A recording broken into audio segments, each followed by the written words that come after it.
Oh, nawala Pilipina. na yung pag-zoom. Game ka na ba? Okay.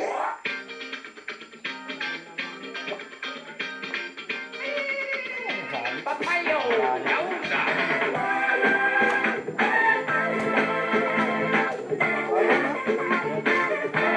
Papayo!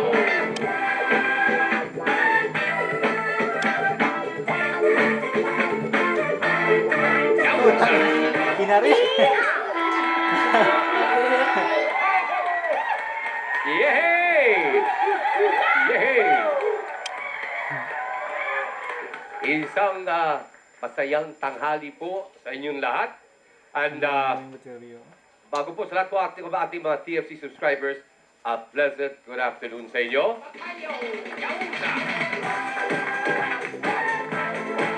And gusto rin po namin batiin ang isa sa mga haligi ng of Philippine Entertainment Journalism na isang happy birthday, Mr. Alvin Lorenzo. Happy birthday!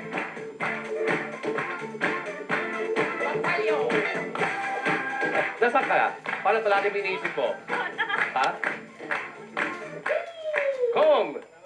Salamat po! Pulang-pula! Taga-saan ka?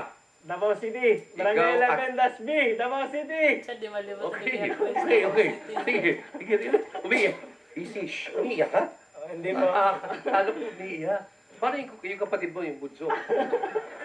Iniwanan mo na si Alan. Alan, dito muna si Kuya, ha? Winner ka ng... Kapamilya, Winner ka.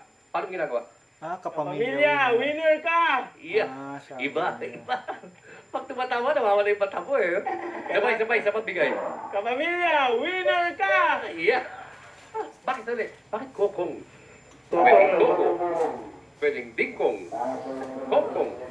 Kokong lang po yung pinangalan ng mga kapitbahay namin. Kapitbahay? Opo. Tagalog. Nickname ko lang ito. Kaya nga, ba't nakikilam ang mga kapitbahay mo sa buhay mo? Ikaw ba nakikilam sa buhay nila? Hindi. Anong ibig sabihin? May ibig sabihin ba ang kokong?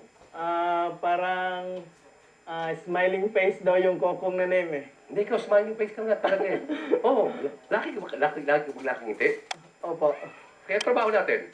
Function waiter po ako sa Davao Convention and Trade Center. Kaya pala bakit na bakit sa yung trabaho mo?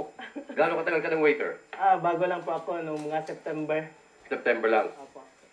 So, plano mo hanggang kailan ka mag-waiter at ikaw ba habang function waiter ka, naghanap ka pa ng ibang trabaho? Hindi po. Naghanap po ng ibang trabaho. Yun nga tinanong ko. Naghahanap pa po ako ng ibang trabaho. Tama ba ako? Nagkamali ako. Yun din sabi ko yung sabi ko sa'yo, so habang function waiter ka, naghanap ka ng ibang trabaho? Hindi, naghanap ako ng ibang trabaho. Ilan kayo sa pamilya kong? Ito. 3 minutes lang. 7. Lahat ng 7 mong, 6 mong kapatid at ikaw,